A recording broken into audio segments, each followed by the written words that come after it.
Some factors in the Gulf Air War are often overlooked. The concept of total force, the employment of regular reservist and National Guard assets, was demonstrated convincingly. By February 1st, 1991, 17,500 reservists were on active duty for the Gulf War. They flew and maintained first-line combat-ready equipment. 1 in 4 reservists was a woman. This reflected contemporary social conditions. But it posed a genuine problem in Middle Eastern culture, where women have a rigidly defined and limited place in society.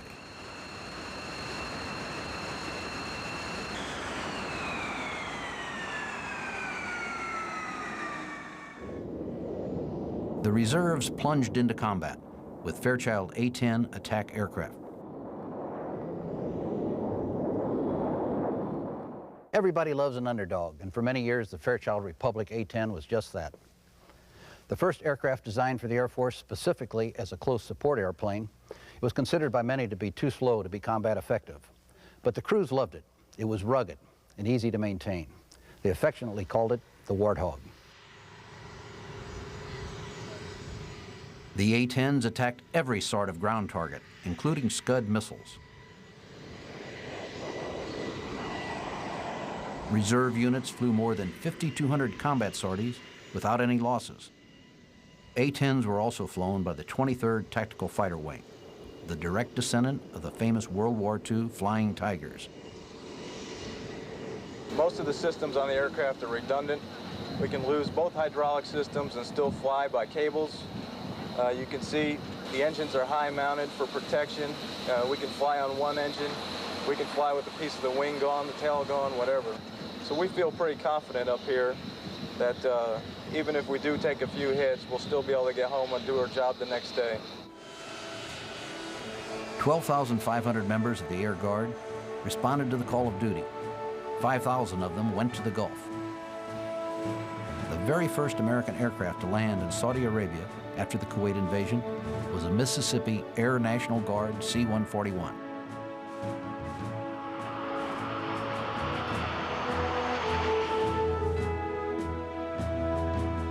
In the course of the Air War, Guard F-16s flew 3,550 missions. Tankers offloaded 200 million pounds of fuel in 14,000 hookups with aircraft of all the coalition. Negative.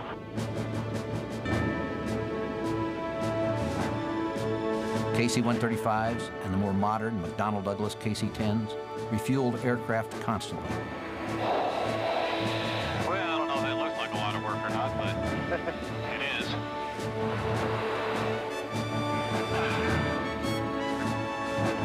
It was an impressive showing by true citizen soldiers.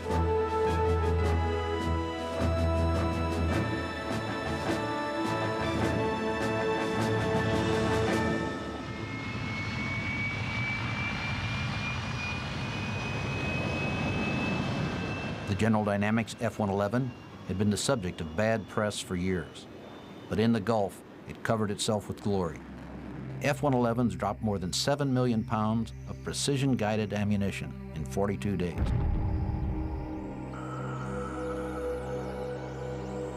They took out 245 hardened aircraft shelters, hundreds of bunkers and bridges, and as many as 1,500 tanks and personnel carriers.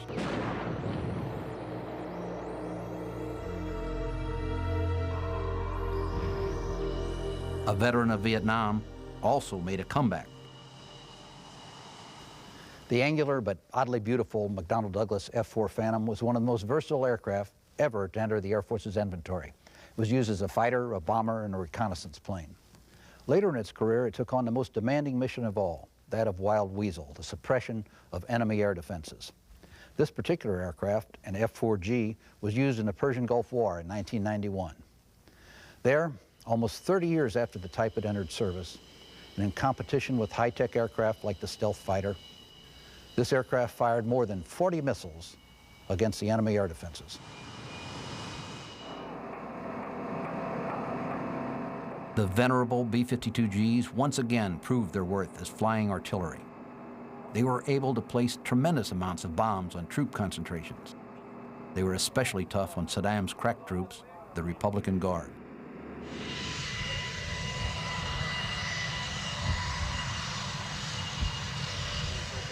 The ugly Fairchild A-10 Warthog used missiles and guns not only to suppress enemy tanks, but also in air-to-air combat.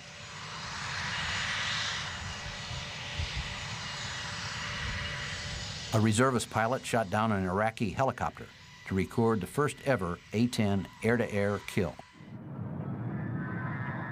New equipment and new tactics were used with imagination.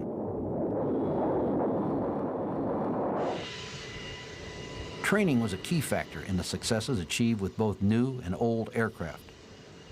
So was the quality of the personnel flying and supporting the aircraft.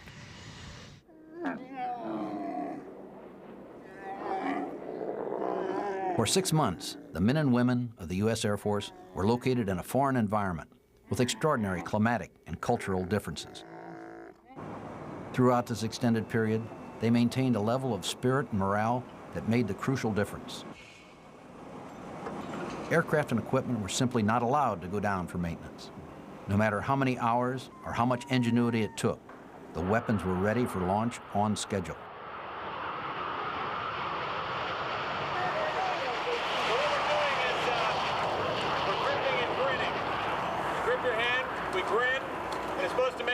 If I were you, it'd make me feel sick, but I'm going to do it anyway.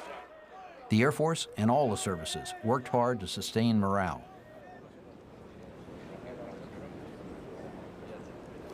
There were as many entertainments and creature comforts as possible. There were frequent phone calls home and assurance of service support in case of difficulty. But the prime factor in maintaining morale was much more fundamental.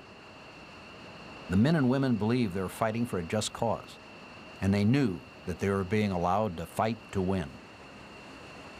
Much more had been learned from Vietnam than anyone had realized.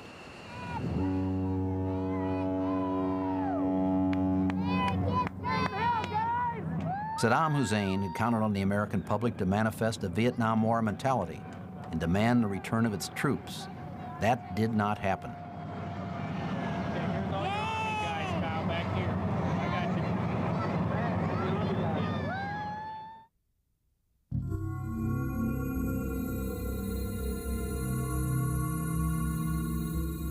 In the process of victory, a new condition emerged, one that was recognized at the time by only a very few people at the top of the command structure. Since the Gulf War, it has become more obvious. It is the fact that air power has been raised to another level, space power. Space is the natural extension of the USAF's operating medium. The Air Force operates over 90% of all military space systems. It supplies almost 50% of the total U.S. space budget, including NASA's share.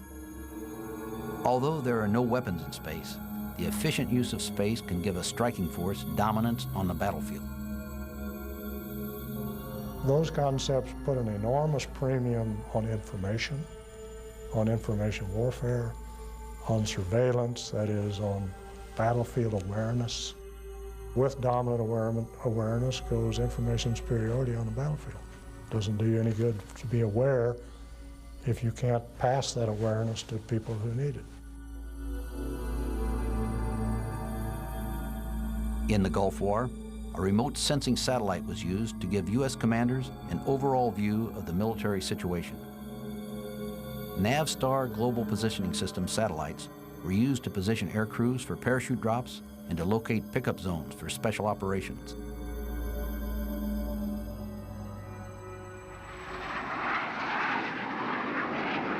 Individual soldiers carried GPS terminals in their backpacks. Standard navigation and weather satellites were used to brief the aircraft crews of all services with optimum flight paths. Communication satellites made everything work. Everyone, from the soldier at the point of combat to the aircraft waiting to deploy, was in touch.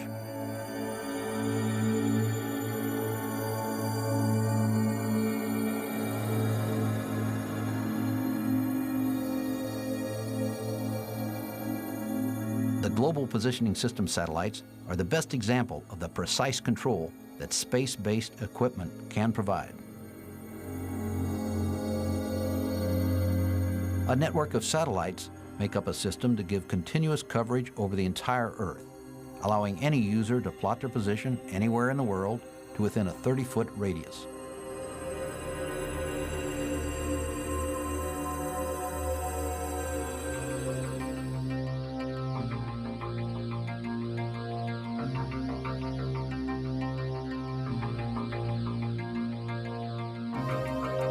Space power came of age with Desert Storm. Space systems became an integral part of an enormous battle. They proved crucial to its outcome. Its net effect was to make the operational combat commands eager customers for space services in the future.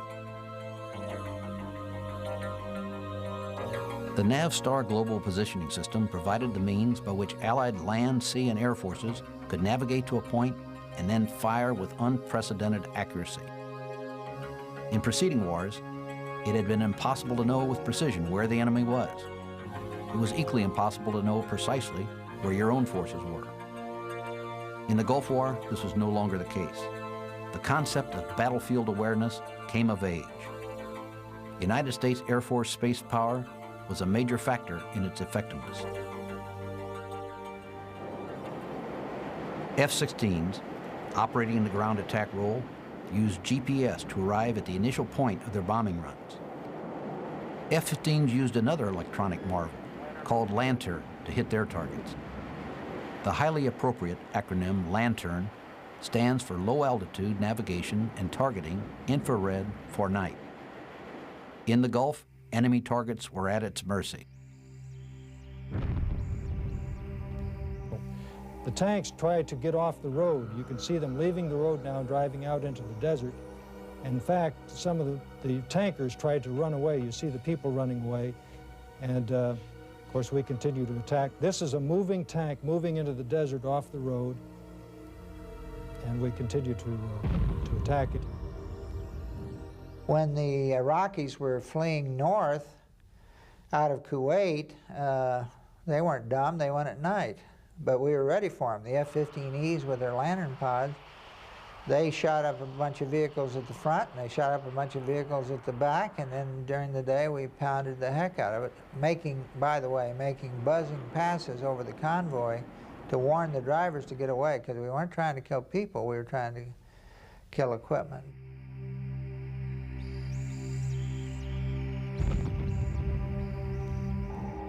After 43 days of revolutionary high-tech warfare and unprecedented cooperation between air and land forces, victory in the Gulf was complete. It was run by Schwarzkopf in a way that he elected to run it, and he was backed up by Colin Powell, and he was backed up by the Secretary of Defense, and backed up by the President. And to me, if you're going to fight a war, that's the way to fight it. Take the war to the enemy as quickly, as cleanly, as effectively, and as powerfully as you can. And that was offered by air power, and he used it very wisely. In 43 days of intense day and night combat, we only lost one fighter every 3,200 combat sorties. And we only had 3 fighter deaths, 3. Now, never in the history of armed conflict between 2 opposing armed military forces has there been so much damage inflicted on the one side with so little damage incurred by the other. Never, never before.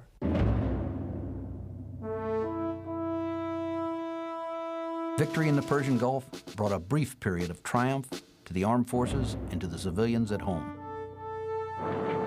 A good war had been fought and won with minimum losses.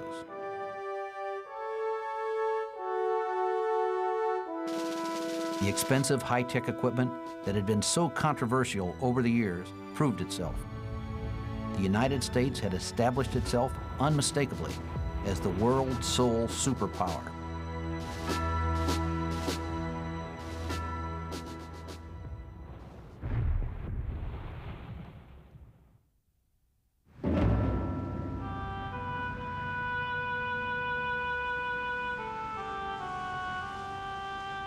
In the Pentagon, even as the Gulf War was being fought, plans were being made to reduce the size of all armed services by 25% or more.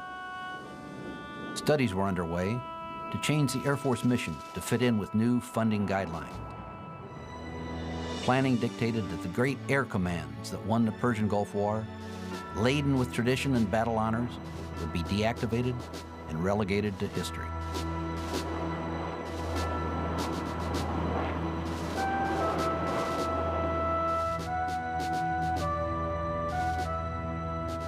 For many people, the most incredible change was the dissolution of the Strategic Air Command. SAC had been perhaps the greatest single reason for American success in the Cold War. 3 generations of Americans had grown up in the security of Curtis LeMay's creation. Without ever dropping a nuclear weapon in anger, SAC accomplished its mission. It had withstood the turbulence of the times for 46 years. It had foregone its nuclear role to become a dropper of conventional iron bombs when necessary. But it never lost sight of its goal of nuclear deterrence.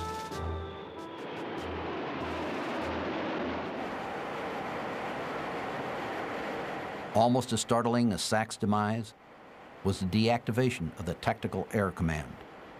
TAC, the USAF fighter force, had been tested and proved in Vietnam. It was brought to the height of its powers in the Gulf War.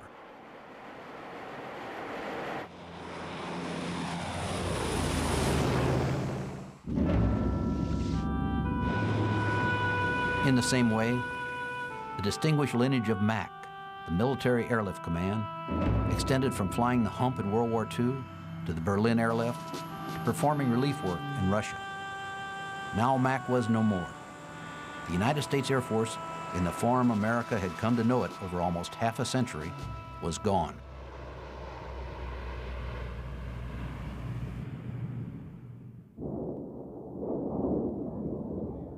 Part of the reason for deactivation of the fine old Air Force commands was the blurring and distinction of tactical and strategic operations in the Gulf War. Tactical fighters like the F-15 had been assigned strategic targets.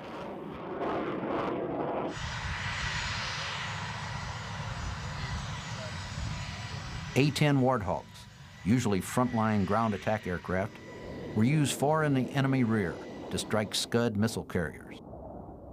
Clearly, a Strategic Air Command and a Tactical Air Command had lost their meaning a long time ago. That there are strategic missions and tactical missions, but I don't know how to define a strategic system or a tactical system anymore.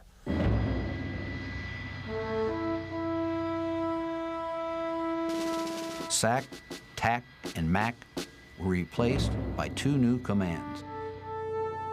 These commands were reduced in size and streamlined in structure. They combined elements of the old organizations. The first is the Air Combat Command. It combines former SAC and TAC elements for combat operation. It's known as putting the shooters together. Its focus is on deterrence and limited wars. Its mission is to project U.S. power around the world.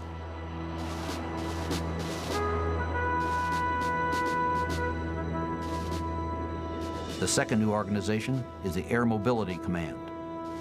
It combines the airlift elements of MAC with about half of SAC's former tanker force. This combination forms a team with global reach. The one thing we have to remember, though, there was so much hyperbole associated with that reorganization, with the Air Force patting itself on the back, that obscured the fact that this was the most dramatic drawdown in Air Force history, setting aside World War II. The most dramatic drawdown. It had a traumatic effect on the force. Immediately after the Gulf War, the Department of Defense began working on the removal of 1 million military and civilian employees from all the armed forces. There was absolutely nothing going on that would lead us to believe that the defense budget was going any direction but down. The Air Force was given a target personnel strength of 430,000 by 1997, a reduction of 29% from a decade before. There is irony in making drastic changes in the size and shape of a military force that has just scored the most decisive victory in its history. This irony was not lost on the man behind the changes, Chief of Staff at the time, General Merrill A. McPeak. One of the things we have to do, and that will make our job so tough over the next few years, is we have to keep being both those things. We have to continue to be the world's best Air Force, and we have to continue to provide the full range of comprehensive aerospace services and activities in a different international environment and in a different domestic setting. That's going to be a challenge for all of us. Within a few years, the Air Force will have 40% fewer bombers, 50% fewer ICBMs, and 30% fewer fighters. Downsizing has been very traumatic from a people standpoint.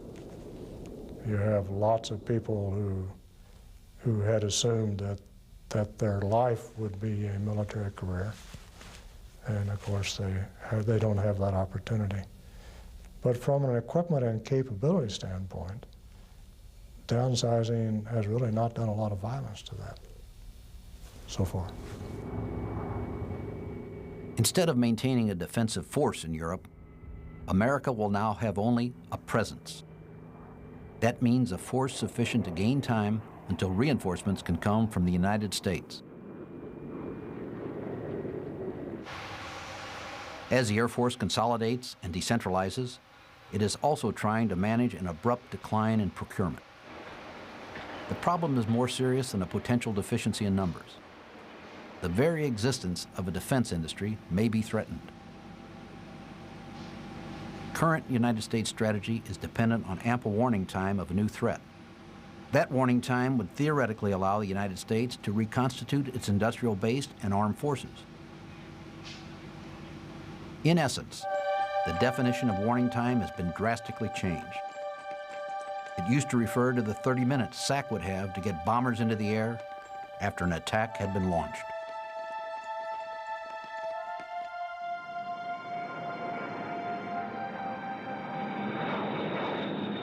Now, warning time for reconstitution is 4 years, the amount of time necessary to gear up industry and mobilize forces that have been disestablished. 4 years might not be enough. Some industries, especially those supplying electrical-optical gear, computer chips, and other high-tech materials, might not exist anymore. The United States already has a critical reliance on foreign suppliers, especially Japan.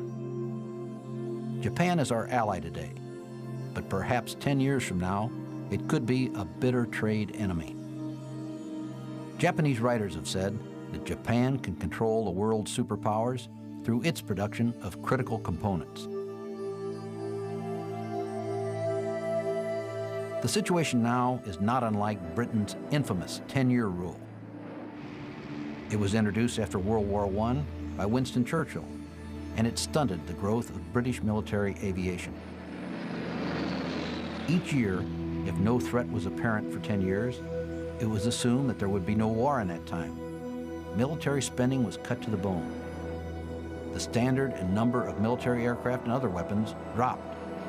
Britain became weak. It suffered in a series of humiliating diplomatic defeats at the hands of Hitler. Britain's weakness eventually contributed to the outbreak of World War II.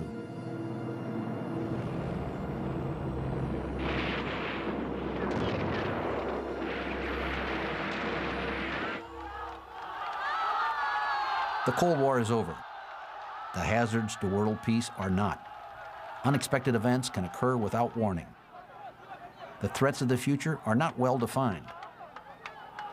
The crystal ball is cloudy, just as cloudy as it can be. I mean, what kind of military do you need? What kind of incidents will be involved?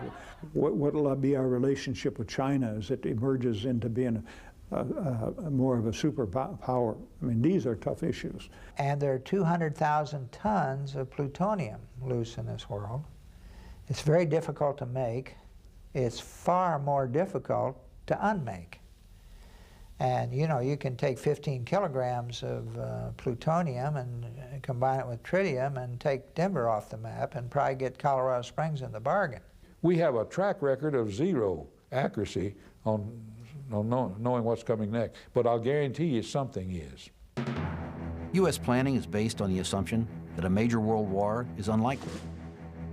But there are many possibilities, like this hostile North Korean scenario. Some are probable, some far-fetched, but all need to be considered. Russia may gather its strength and resume an expansionist agenda.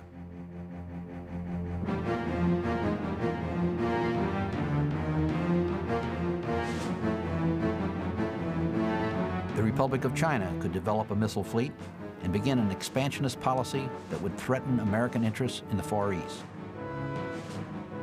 Any one of a number of rogue states could assemble an ICBM arsenal and hold the world hostage.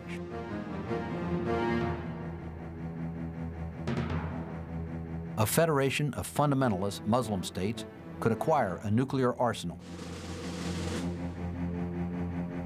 Over time, China and Japan might see that their best interests lie in cooperation. Such an alliance could end Western dominance in Asia.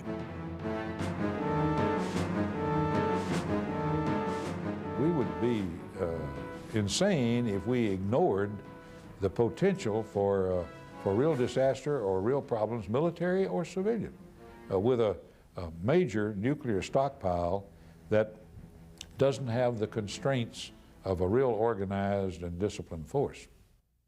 I don't know that the American people can fully appreciate the absolute devastation that would come from nuclear weapons. You think of nuclear weapons as big bombs. They're not. They're whole orders of magnitude more than anything we've ever seen before. We're going to have these weapons because we're going to be challenged. People say, well, by whom? I don't know.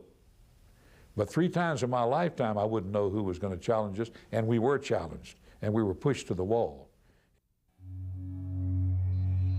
But besides risk, the future holds promise.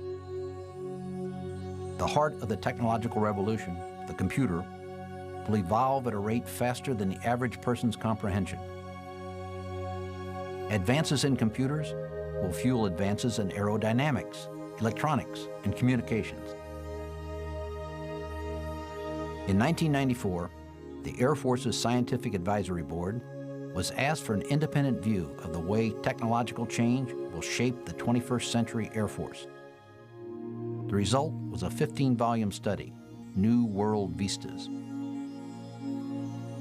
It enumerates dazzling possibilities, including uninhabited combat aerial vehicles and 1 million pound gross weight transport. It is sweeping and exciting in scope, but economic reality may prevent these theories from becoming fact.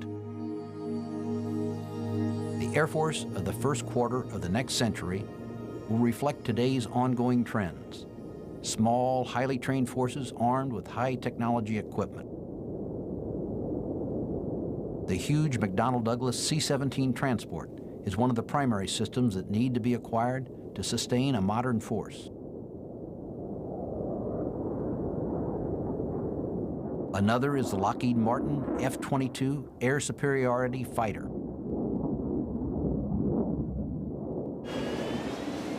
A third system is the Joint Strike Fighter, capable of vertical takeoffs and landings.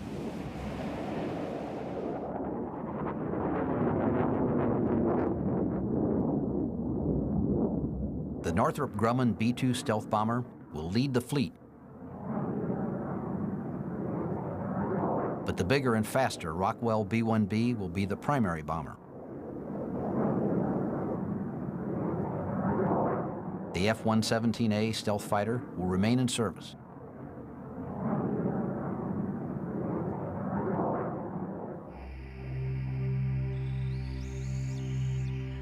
In the long term, just as aircraft once faced a sound barrier, so do new technological developments face a cost barrier. A major effort is being made to contain new system costs within achievable limits. But a perceived decline in threat and a geometric rise in cost may drive the Air Force away from its quest for new equipment with continually improved performance.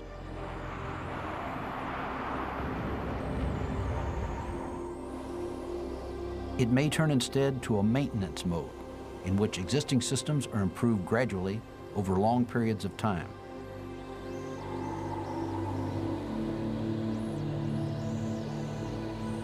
It is not inconceivable that the weapon systems introduced in the next 20 years might endure for a century.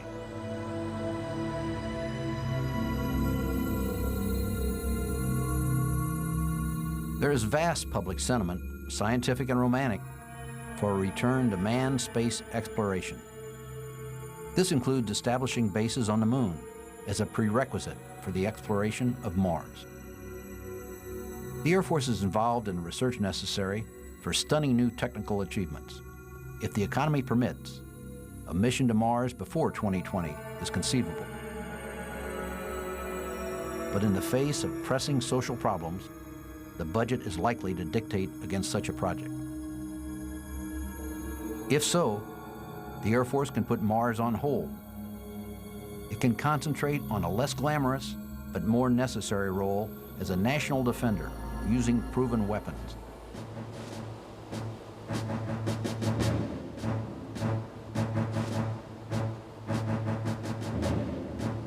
No matter what the coming challenges are, no matter how low the budget levels sink, the future success of the Air Force depends on attracting the same sort of leaders and innovators as those who have served it so well in the past. In all its stormy existence, as a fledgling air service in World War I, as a gigantic force in World War II, as the winner of the Cold War, the Air Force has always managed to get the right people in the right jobs at the right time. There is no reason to doubt that it will continue to do so in the future.